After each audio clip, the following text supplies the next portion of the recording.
Este jueves vamos a celebrar el 40º aniversario de la Constitución española y un cumpleaños más pues se vuelve a debatir sobre su reforma y sobre lo que habría que reformar. Es por tanto un buen momento para hablar con alguien que sabe del asunto. Paloma Biglino es catedrática de Derecho Constitucional de la Universidad de Valladolid y nos acompaña esta noche en el tiempo de entrevista. Paloma, ¿qué tal? Bienvenida, muy buenas noches. Hola, buenas noches. ¿Ha llegado ya el momento de reformar la Constitución 40 años después? A mí la verdad es que hablar de la reforma de la Constitución, precisamente cuando celebramos el cumpleaños... Es de lo que se habla, no, sí, pero no es de lo que me resulta más agradable, porque siempre me da la impresión de que llego a casa a celebrar el cumpleaños de alguien y le hablo de la necesidad de hacerse algunos arreglillos, ¿no? Yo creo que deberíamos hablar de la reforma de la Constitución todos los demás días del año, excepto hoy. Sí. Pero la verdad es que parece que es prácticamente imposible evitar el tema.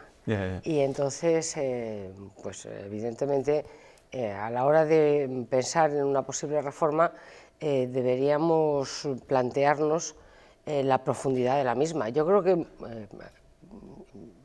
la situación política es complicada para llevar a cabo una reforma. Y no me da la impresión, por lo que he escuchado a las fuerzas políticas, que vaya a haber un acuerdo ni sobre la urgencia de la reforma, la necesidad de la reforma, ni tampoco sobre los puntos a reformar. Entonces habría que aquí distinguir entre un discurso puramente técnico, que es el que puedo hacer yo, y un discurso político. Pero en estos momentos sería materialmente imposible, tal y como está la situación política. ¿Por qué es imposible ahora y no fue posible en el 78, cuando el consenso quizá resultaba más complicado, si tenemos en cuenta las circunstancias que se vivían en nuestro país en plena transición? Pero no? En 1978 yo creo que había bastante consenso en las fuerzas políticas de lo que se quería hacer, entre otras cosas porque teníamos modelos a los que aproximarnos, que eran los modelos europeos.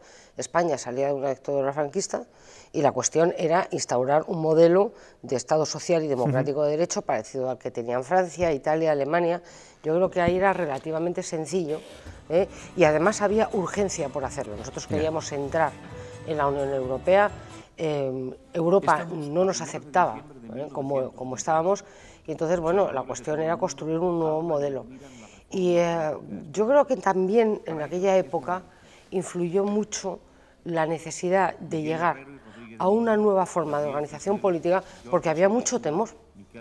Estábamos en una situación muy complicada, eran años muy difíciles, donde no solamente había una enorme crisis económica, había la amenaza de ETA, había también movimientos de extrema derecha, se hablaba ya de ruidos de sable, estaban todos los sectores que seguían siendo partidarios del franquismo, que no querían la reforma. Entonces yo creo que, digamos, ese temor, esa necesidad de llegar a un acuerdo, digamos, ese temor llevó a la necesidad de llegar a un acuerdo. Y favoreció el consenso. Si eludimos la falta de consenso que existe en la actualidad entre los partidos políticos, y desde un punto de vista técnico se lo pregunto, como catedrática de Derecho Constitucional, ¿qué artículos cree que se han quedado desfasados en la Constitución? Si cree que se ha quedado alguno desfasados.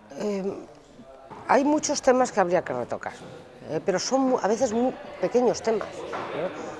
Un pequeño tema, por ejemplo, los periodos de sesiones de las cámaras, que siguen siendo de febrero hasta mayo, me parece, y de septiembre a diciembre. Bueno, pues eso no responde a la realidad. Nuestro Parlamento está prácticamente siempre reunido, pero obliga además a que cuando se convocan sesiones fuera del periodo de sesiones tenga que ser con órdenes para tratar solamente los temas que vienen en el orden del día. Bueno, eso es una limitación. Y ese es un aspecto técnico, por ejemplo, que había que retocar. He puesto ese ejemplo, donde sería muy fácil llegar a un consenso para demostrar que hay muchos preceptos de la Constitución que habría que actualizar. Pero hay muchos temas que no son de fondo, que no tienen gran calado. Realmente lo más importante en estos momentos, en mi opinión, sería el título octavo. Bueno, sin lugar a dudas, durante esta jornada de jueves, durante este 40º aniversario de la Constitución española, pues se va a tener que hablar mucho acerca de la reforma o no reforma de la Carta Magna. Es lo que estamos haciendo con la catedrática de Derecho Constitucional, Paloma Biglino, y hay un asunto que se ha puesto sobre la mesa, bueno, un debate que ha introducido el propio presidente del Gobierno, ¿no?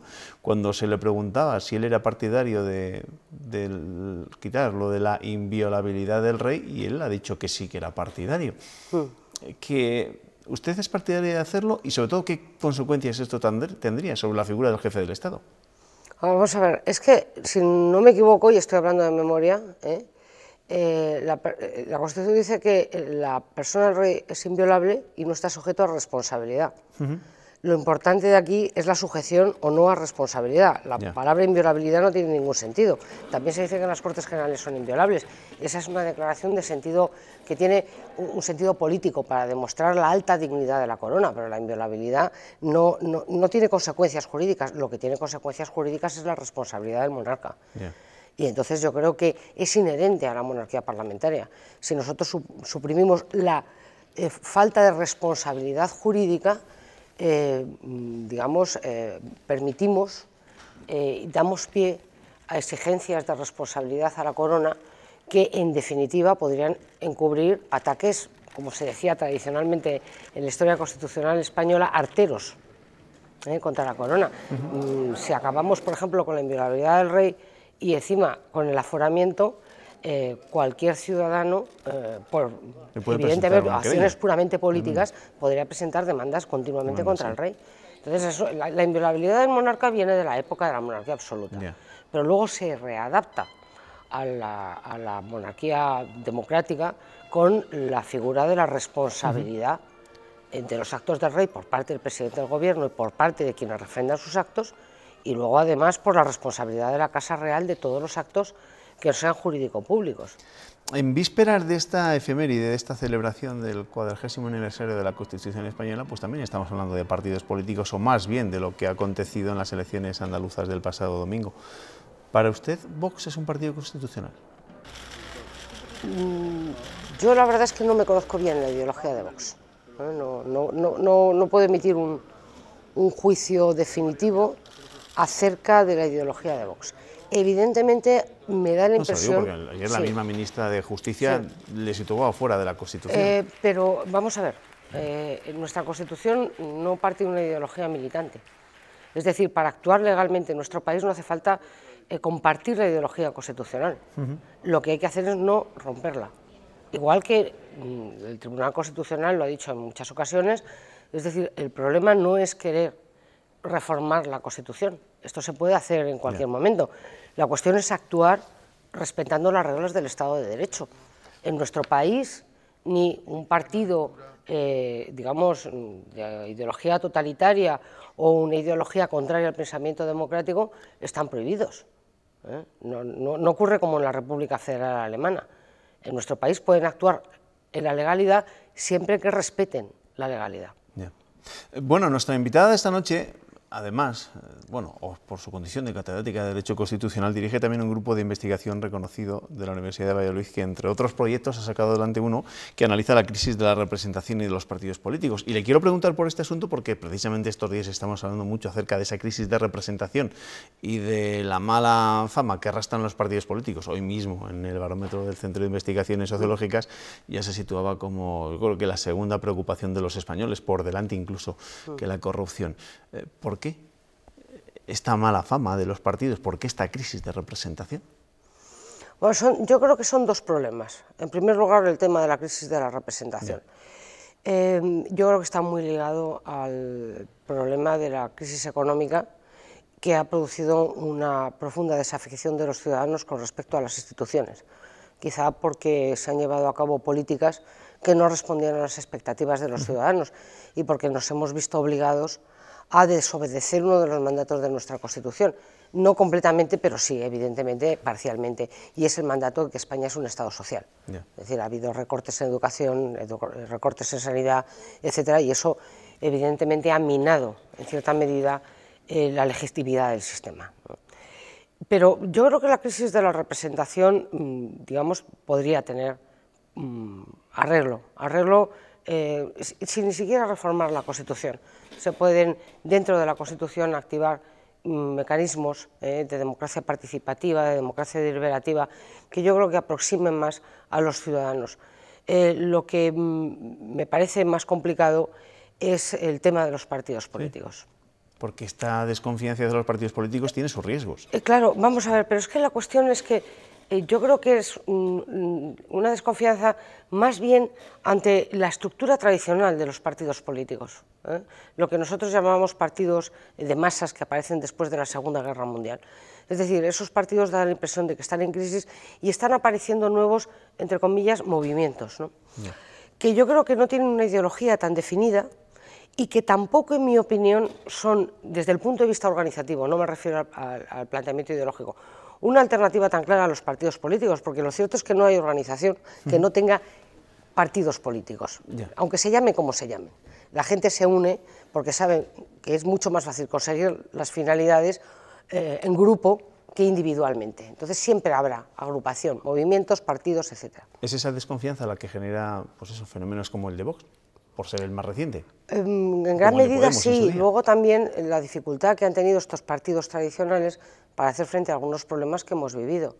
Y ya no solamente, digamos, el tema de la crisis económica, sino también otro de los grandes problemas que hemos vivido en España y que afecta fundamentalmente a algunas fuerzas políticas, que es el tema de la corrupción. Y yo creo que nuestros partidos no han sido lo suficientemente capaces de separar la propia estructura organizativa, la propia ideología del partido, de algunas personas que han llevado a cabo actividades de carácter delictivo. Yo creo que ahí tendrían que haber sido mucho más exigentes consigo mismos. Usted también ha sido directora del Instituto de Estudios Europeos y claro, le quiero preguntar, ¿le preocupa cómo puede salir Europa después del Brexit? Vamos a ver qué pasa con el Brexit, porque la verdad es que los debates estos días en el Parlamento británico, pues la verdad es que son muy interesantes, ¿no? Sí, se van a votar dentro de unos días. A mí me preocupa mucho. En nuevas elecciones y vete a saber. Claro, pero la cosa está complicada. Me preocupa muchas cosas en la Unión Europea. Me preocupa el Brexit, me preocupa también la fractura del Estado de Derecho, del principio democrático que han experimentado países como Hungría o Polonia, el desplante de Italia. Es decir, en estos momentos la Europa que estamos conociendo no es la Europa de los años 80 o 90, ¿no? ¿Y esto cómo se explica? ¿A qué es debido? Yo creo que también en estos países ha habido los efectos de la crisis económica y luego, evidentemente, los efectos de la globalización, que están suponiendo un desafío terrible para la Unión Europea, porque, claro, nos estamos encontrando con la competencia de países que no cumplen con las exigencias que, sin embargo, tiene la Unión Europea con respecto a sus propios ciudadanos, donde las condiciones de trabajo son realmente muy pobres, donde no hay respeto a la jornada laboral, etcétera, y tenemos que competir en mercados con países de estas características. Y es muy difícil mantener el nivel de vida europeo en estas condiciones. Bueno, pues en vísperas de ese 40º aniversario de la Constitución española queríamos hablar con alguien, como le decía yo al principio, que sabe bastante de la materia. Paloma Virgilino, catedrática de Derecho Constitucional de la Universidad de Valladolid, gracias por acompañarnos esta noche. Muchas gracias a ustedes y buenas noches. Gracias y buenas noches. Nos tenemos que marchar. Yo solo les desearía eso, que pasen una feliz jornada de la Constitución y recordarles que ahora llega Cristina López de Val con la información meteorológica. Si tienen puente, pues nada, que los disfruten. Nos vemos el lunes. Hasta luego.